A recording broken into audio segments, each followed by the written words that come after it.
My wife and I are both very sensitive to energies that most people around us are not. We've each had our share of far-out paranormal encounters separately, and since we've been together, it's been one hell of a ride that just seems to get more far out as time goes on. Backstory: while we were building our house, we were living in a large wall tent on our property. It was a pretty large for a tent, almost 400 square feet, so you could easily walk around in it. It had our full-sized bed on a bed frame in there, a kitchen area, and a table with several chairs. It even had a canvas drop cloth as a floor, so we weren't walking around in the dirt. And I had the sides folding in and weighted down all the way around, as well as staked down to keep any critters out. Apart from a couple of flies and one or two spiders, it did the trick. At the time, I was doing freelance handyman repair work during the day and building our house in the evenings. And on the day of this incident, I was finishing up work on a house that had bad juju written all over it. I could feel the negative energy from the curb the first time I pulled up to the house to meet the owner, and walking through the door the feeling intensified. But it wasn't absolutely overwhelming. And what can I say? We really needed the money.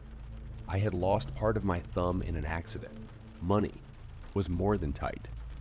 Besides, I felt comfortable in my abilities to keep the negative energy at bay while I did whatever work had to be done and get the hell out of there. Anyways, I'm getting off topic. After a couple of weeks of working there, by the way, no one was living there at the time. The regular things that you would expect to happen in a high-energy place happened. Lights flipping back on right after I would turn them off. Doors slamming shut behind me while I'm walking down the hallway, or opening for me as I'm reaching for them. The kind of stuff that's pretty much just meant to get a rise out of you. And the more I played it cool, the more intense it got.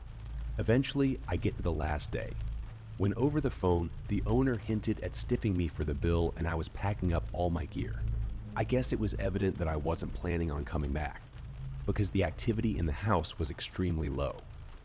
Virtually non-existent, except for the same dense negative energy that was always there. But now, more than ever, I felt like I was being watched. Not just watched, but stared at like something was focusing on me with everything it had. Everything up until this point had been weird, but it was only your everyday kind of weird.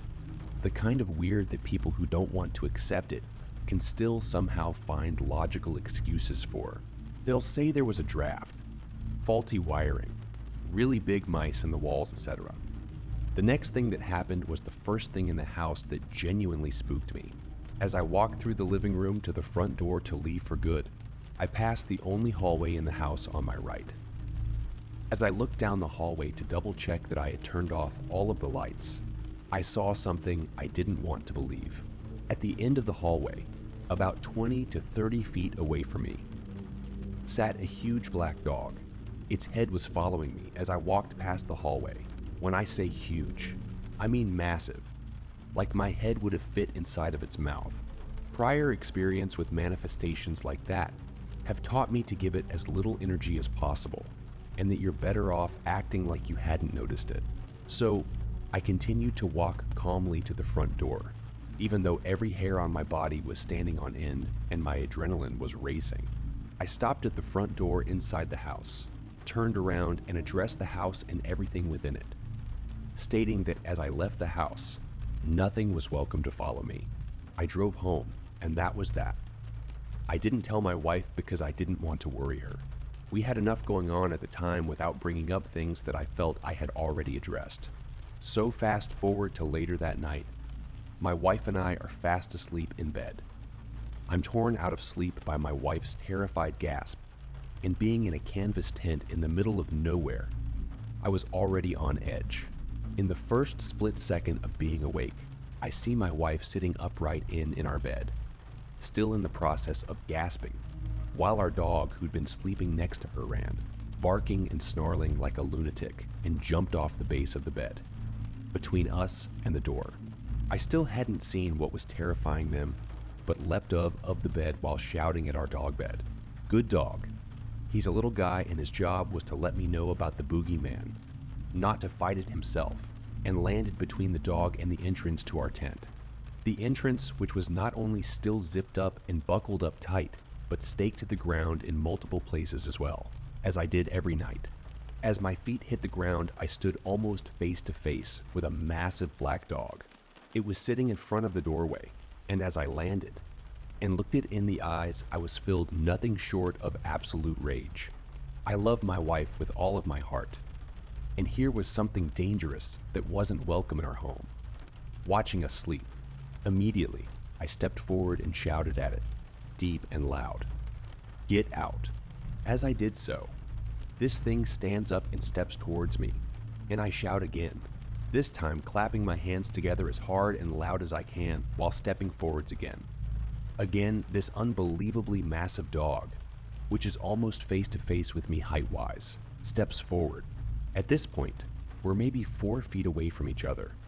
It hasn't ran off, and it's clear that this thing could easily kill us both if I let it. I lunge forward and come down as hard as I can with my right fist, aiming to kill it, aiming between the snout and right below the eyes. And just like that, ready to get torn to ribbons by this thing, I go right through it, and it just gone.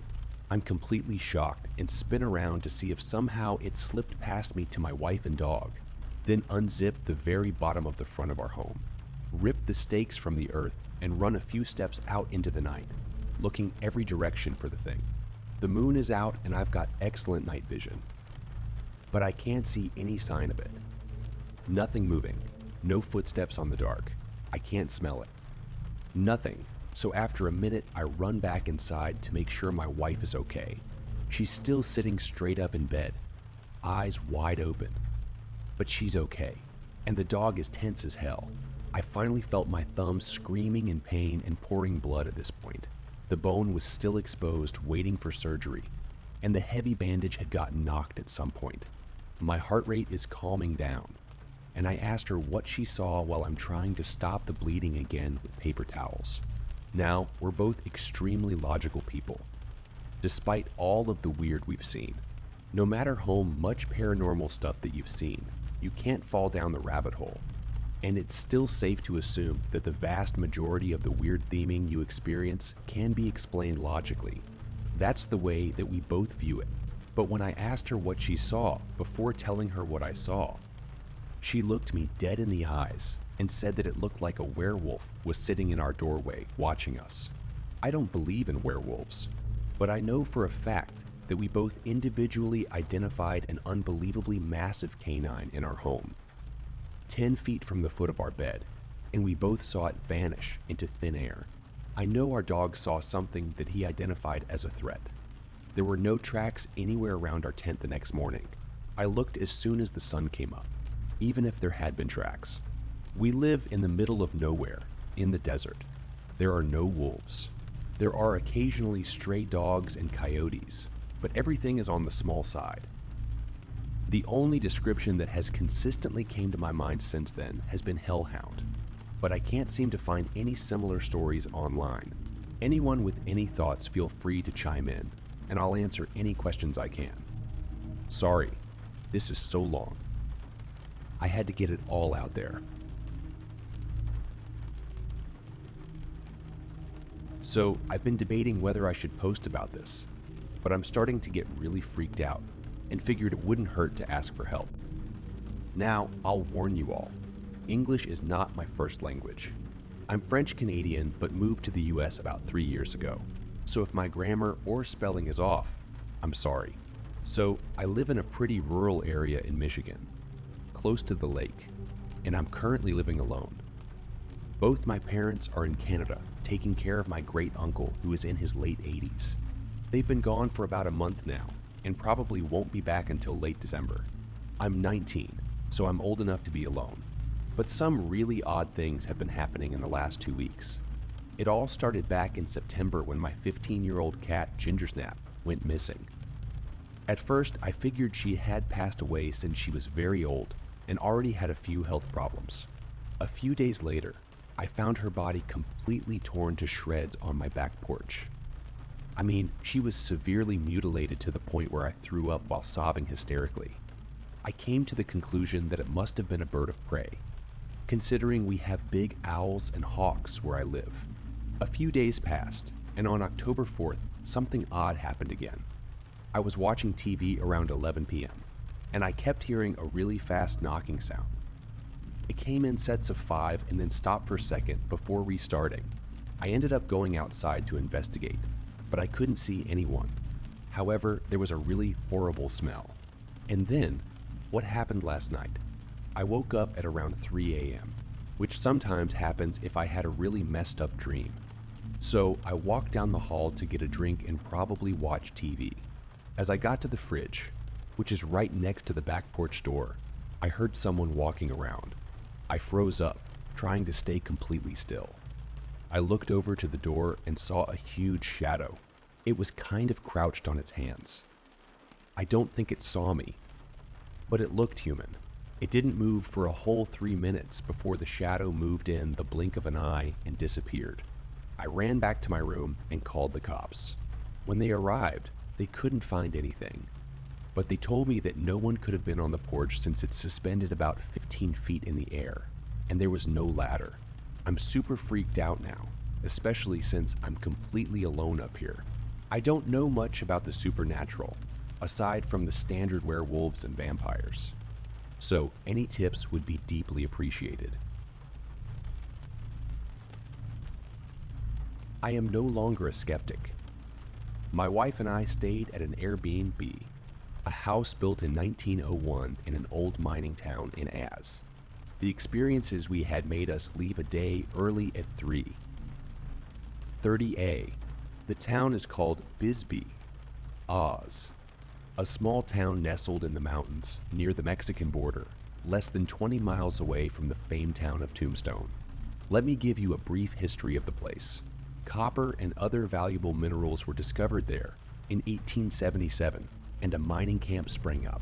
The population swelled significantly over the next couple of decades, at one point even surpassing San Francisco in size. The problem was that they crammed this population into what is effectively a canyon.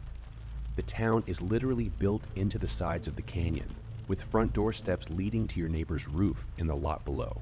With the population surge came crime, disease, sanitation issues, and the toxic fumes and smoke from mining operations. People made fortunes but lived in absolute squalor and misery for quite some time. They mined there continuously until 1974 and dug one of the largest open pit mines in America. When the copper ran out, the mining company packed up and left, selling the whole town back to the townspeople, who turned it into a fun, artsy, hippie party town. Bisbee is now home to renowned artists, including the comedian Doe Stanhope. This year marked our 3rd visit to Bisbee for the 4th of July, and the trip has become a tradition for my wife and me. We decided to stay at an Airbnb, a house built in 1901, one of the first houses on the main street of the town. I must preface this by saying that I've always been a skeptic when it comes to the paranormal. While I found it entertaining, I generally believed it to be nothing more than nonsense. My wife shared the same sentiment. It would take a very concrete experience to change my perspective. Well, let me tell you about the experiences we had over the past couple of days and nights that significantly altered my outlook. On the first evening, we were simply relaxing and figuring out our plans for the night. I was in the kitchen when I distinctly heard footsteps on the hardwood floors. I was certain that my wife was walking up behind me. I could even sense someone's presence. I turned around, but to my surprise, no one was there. My wife was actually lying in bed, using her phone. We dismissed it as residual noise from a recently passed storm, or perhaps old plumbing. Later that night, as we were getting into bed, plugging our phones in and testing the light switches, we heard a peculiar scratching sound coming from the wall. I jokingly remarked, "I hope that's not wires arcing in the wall or something." It wasn't the sound of wires arcing, as I was familiar with that noise, but it was definitely along similar lines. The following morning during breakfast, my wife mentioned that she had trouble sleeping due to vivid and intense nightmares that occurred in the house. She described them as the type of dreams that blur the line between being awake and asleep. It visibly shook her, and she's not someone easily shaken.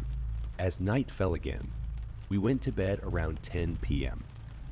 I drifted off to sleep for what felt like maybe 30 minutes before being abruptly awakened by multiple itchy and ticklish sensations all over my body. At first, I attributed it to my sensitive skin reacting to unfamiliar sheets, something that had happened to me before. However, this time felt different. Whenever I scratched the spot where I felt the sensation, it would instantly move to another part of my body. It was as if someone or something was deliberately trying to agitate me. Moreover, I had slept in the same bed without any issues in the past. Struggling with these sensations, I tossed and turned for a couple of hours until I couldn't take it anymore. I got up and found my wife awake as well. She too had experienced the same nightmares as the previous night and couldn't sleep. She also felt a deep uneasiness about the mirrors hung around the house. Since we were both awake, my wife went out to the porch to smoke while I stayed in bed. Scrolling through my phone, as I did so, I saw a person walk across the foot of my bed out of the corner of my eye. I also felt the presence of someone entering the room, and the air from the AC even seemed to shift slightly. It was so vivid that I was absolutely convinced it was my wife walking in.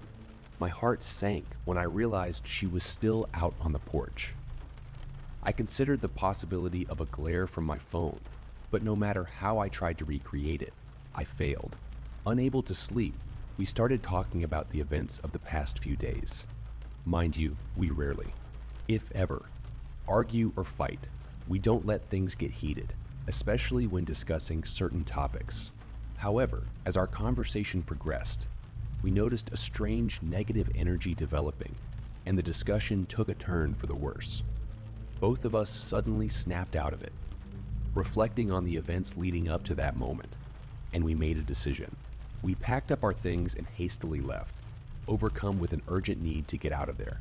As we were leaving, my wife went back inside to retrieve one last item, and she heard multiple footsteps around her, accompanied by a distinct feeling of being chased out. We drove back to Tucson in the dead of night, and were still sitting here, in a state of shock, contemplating the inexplicable events we experienced.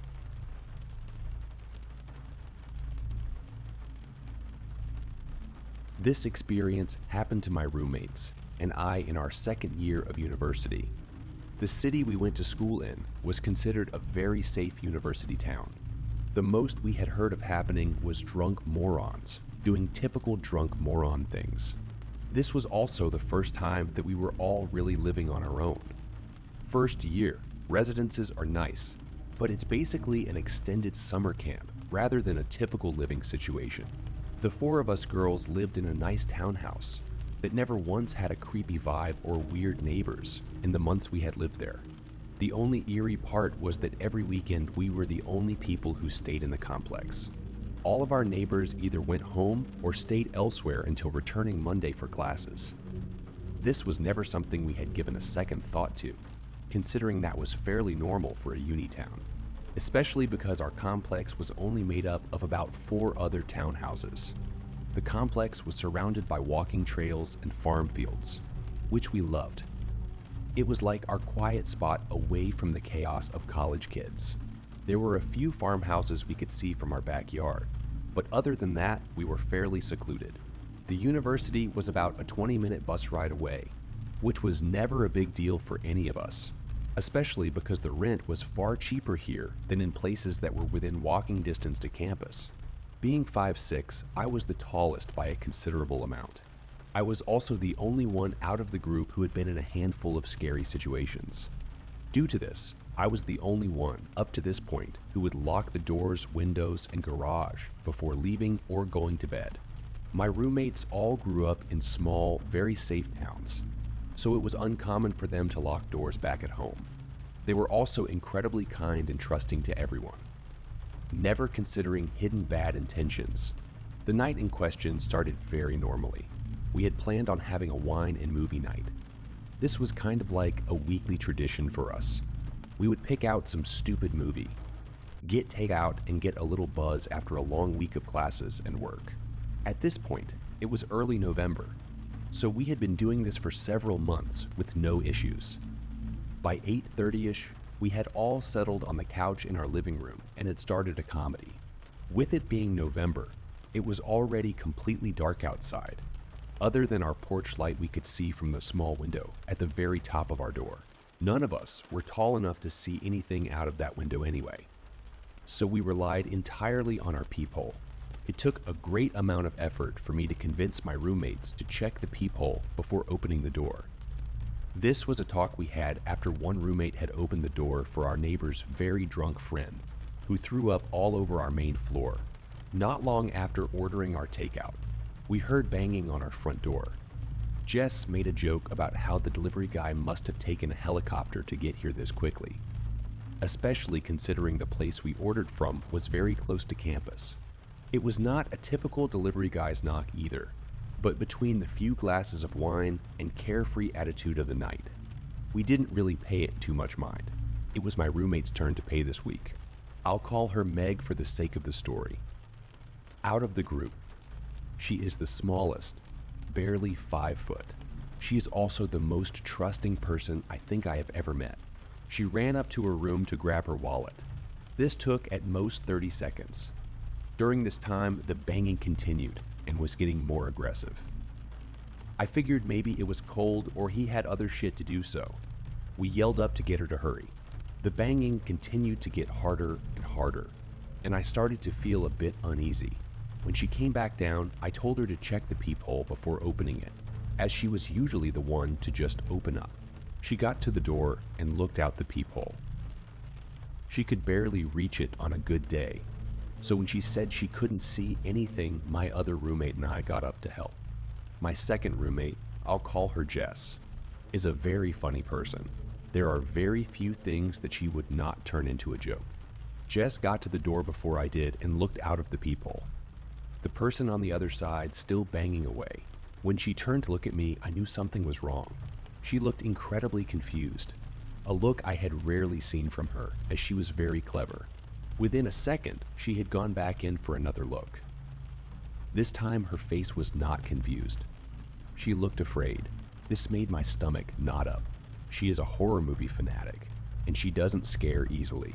"I think someone is covering the peephole," she whispered, shouted at us. This time I looked out of the peephole, seeing that something was covering the peephole. We could still the porch light shining through the window at the top. So we knew it was not a case of it being too dark to be able to see what was going on. By now, our other roommate, whom I'll call Anne, had walked down the hall, trying to find out what was going on. She was easily the drunkest of the four of us. Even sober though, she seemed to think she was invincible. "What is your problem? Open the door. The poor dude has his hands full," was Anne's wise idea. Jess and I explained what was going on. At this point, Meg, Jess, and I all had a gut feeling that something was wrong. That is when Jess asked Meg to check the website she had ordered our food on. Meg had not placed the order. Between the wine and the silliness of the earlier night, she had selected our food but did not finish the last step. The banging continued as our situation started to sink in. Anne still did not seem to grasp what was happening and tried to unlock the door. "Stop," I snapped at her. Immediately, I knew it was too loud. "This is the police. Open the door now." "We have a few questions to ask you," a man's voice practically growled back at us. This sobered me up right away. I looked over at Meg, who was already welling up, then at Jess, who had gone completely pale. At this point, Anne also realized something was not right and froze, which is the least Anne thinks she could have done. The banging was getting increasingly harder, to the point we could physically see the door breathe with each hit. Meg took Anne upstairs, trying to calm each other down and check if there was a police car parked outside and make sure our windows were locked. Though it was hard to do, it was possible to get onto part of our roof that made it possible to get to Anne's window. We heard a window slam, immediately knowing that it had been Anne's window. Being a bit of a thrill seeker, Anne had taken out her window screen in order to sit on the roof. For some reason, this made what was happening very real. "Show me your badge, then we'll open the door," I yelled back. Instead of a response, it sounded like the guy started to kick the door. I told Jess to call the police and ask if they had an officer dispatched to our address. Jess was shaking so badly at this point that it was hard for her to dial. Now, Meg had come back down the stairs, sharing that there was no police car parked outside, and trailed behind her, standing on the stair landing trying to get a look outside the window at the top of the door. At that moment, my blood ran cold, remembering that the man at the door had said we and not I. Jess had just come to the same realization. She sprinted to our back door, a large sliding glass door, which she double, checked that it was locked. Thankfully, it had been. She drew the curtains as well, trying to minimize the chance of them seeing in. Within a minute, the knocking started at our back door as well. Thank God she had closed the curtains, because the idea of seeing whoever was doing that still gives me chills. Uncover the peephole and show me your badge, I yelled again, trying to sound as intimidating as a young college girl could. We were met with silence, which was so much worse than the banging. What is your badge number at least? Prove to us that you are the police, I screamed, trying to keep my voice from breaking. The only response I got back was gravelly, I can't do that. Jess had handed her phone off to Meg, who was sobbing now, trying to speak to the dispatcher. The banging now, coming from both sides of the house, must have been heard by the operator. Is there someone trying to break in? She asked Meg, obviously being unable to understand her. Meg frantically asked if police had been sent to our house. The answer we all knew by now was no. Meg babbled that at least 2 men tried to get us to unlock the door by impersonating a police officer. Try to stay calm. Stay on the phone with me. Police are on their way to your address, the operator told Meg. How long will they be? Meg asked back. No more than 10 minutes, she responded. That made Meg cry harder, realizing just how long 10 minutes really is. The door was being hit so hard I worried it would break. Jess ran back toward our back door, making me worry that our kitchen window had been open. Trying to think, I put a chair under the doorknob and sat down, hoping the door would hold. Jess came back to the front door holding a kitchen knife and a fire extinguisher, which were the only things we had to protect ourselves with in case they got in. Anne, now sitting on the landing, flinched with each hit. Anne was farm tough and had no issue dealing with animals 3 times her size. What was happening now, though, was entirely different. We had nothing to really deter whoever wanted in. No prods and no backup till the real police show up. Not like what she was used to. She grew up having family as her neighbors her whole life. If anything were happening, her uncles and grandfather were at her front door in a minute flat. Anne's I'm invincible attitude was long gone. She was now as scared as the rest of us, only having some wood and glass keeping these men out. Each hit to the back door made me expect whoever was there to break through the glass. Open the fucking door, the man yelled at us, not caring if we thought they were police anymore. Then it got very quiet again, which made me want to throw up. The only thing worse than what was happening was not knowing where the men were. The idea of both men moving to the back door made me absolutely terrified. If they really wanted to, it would very little effort to smash through the plate glass. Instead, the knocking at the back door had completely ceased. Within seconds of that, the front door started being hit again, trying to wrap my mind around why they would leave the easiest entry for a heavy wood. I realized the back door was visible to the main road, whether they had seen a car or heard us talking to the police. They were smart enough to not want to be seen by anyone. Jess then said something that I had not thought of. I don't think they want to rob us. There are so many houses that are empty. Why would they come to the only house with the lights on? She hissed. My whole body went cold. I did not have an answer. All I could say was, fuck, you're right. Meg clearly felt the same, because at this point she was practically hyperventilating. The 3 of us stayed quiet for a minute, awful scenarios running through our heads. Anne moved back up the last few steps and out of sight of us. The operator, who we had forgotten, was on speaker, spoke which practically made me jump out of my skin. She must have felt how terrified we were and tried to calm us down. The police are 2 minutes away. They have their sirens turned off, and the lights are on. You should be able to see them very soon. Stay on the phone with me so I can confirm when they are outside for you, she said. The men outside were starting to seem desperate. The sound of glass shattering had me turning to the back door, fully expecting to go into offense, but the door was still intact. Instead, our porch light, the only light illuminating our dark street, went out, which put 2 and 2 together for me, understanding that they had destroyed the only way we would have been able to identify whoever was on the other side. "Fuck you, little," was a voice we hadn't heard before. Whoever was at the back door spat. This was worse than the initial speaker. It was full of so much hate and venom that it scared me more than the banging. He was so calm, intent on whatever his goal was. It didn't feel like how the first man had sounded. Up until this point, I could have convinced myself that they had wanted our valuables, but this voice made me understand that he had wanted us. To this day, I have never heard a voice come close to that level of malice. It sounded like he wanted to inflict serious harm on us, and if he had gained entry, I know he would have. Somehow, I wanted the first man to speak again, instead of whichever sick bastard had just spoken. I looked at Meg.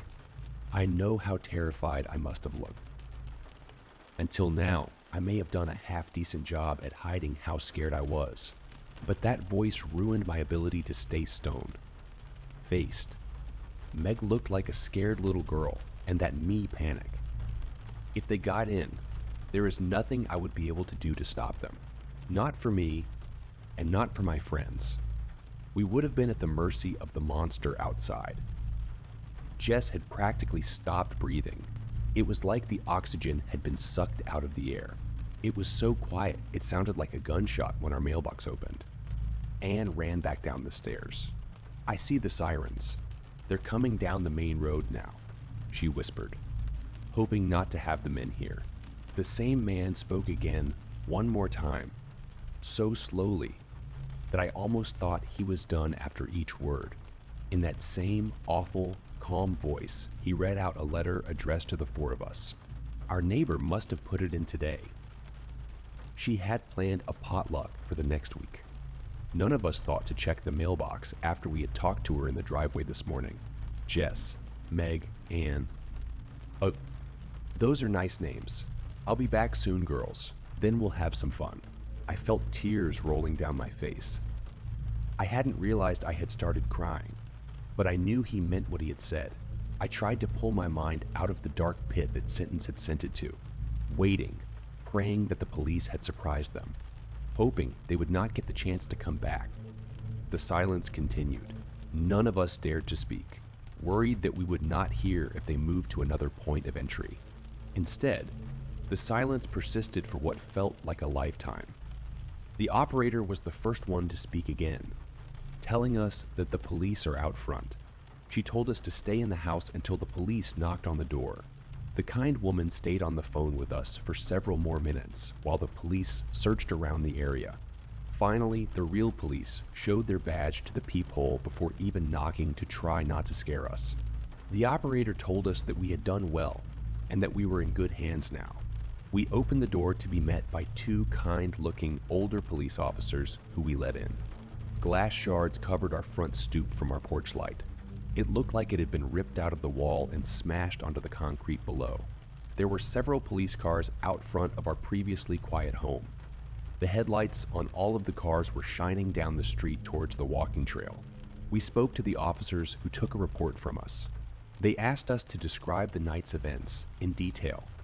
They asked us if we saw them at all, and we explained how the peephole had been covered and the light had been smashed before moving away from the door. The officers advised us to speak to our landlord about, at the very least, security cameras. The older officer then closed the pad he had been writing in and looked up at us. He then spoke a phrase that made me understand how much danger we had been in. "Look, if any of you were my daughters, I would have wanted the officer to tell her. If you can get out of your lease, do it. They know where you all live, and they also know the response time for us, especially after telling you all that he would be back." After that, they asked if we had heard a vehicle that was something I had not considered. We did not hear any type of motor until the police were there. Even when Meg and Anne had one to look for a police car, they saw no cars on the street at all. So likely that meant they had come from the walking path. which would explain how they left without passing the police on their way back to the main road. The older officer of the two had a look that told me he had an idea of what was going on. He looked sad, which was worse than if he had looked scared. I knew he had seen the situation end far worse in the past. We pushed for an explanation, but were only told that this had been an issue years ago, but did not elaborate past that point. The officer stood up, exchanged a glance that I did not know how to read, and then spoke again. "We will have a cruiser parked in the driveway, as well as a plain car around the back. They will not have a chance to try again. They did not catch the men in the 2 more weeks we lived there. We had a few creepy things, but nothing close to this." The reality was they had not been caught, and they could come back anytime. After this night, we spoke to our landlady, who was incredible. She owned several properties around the city, and when we explained what had happened, she let us move to an apartment closer to campus. She told us that our safety is more important than making a few $100s. She even left the house empty for many months in order to make sure cameras, better locks, and a reinforced back door. Thankfully, they did not come back and we were able to enjoy our new apartment without worrying. This is still so scary to me because of that voice. Make sure you lock doors and check who's there before opening the door.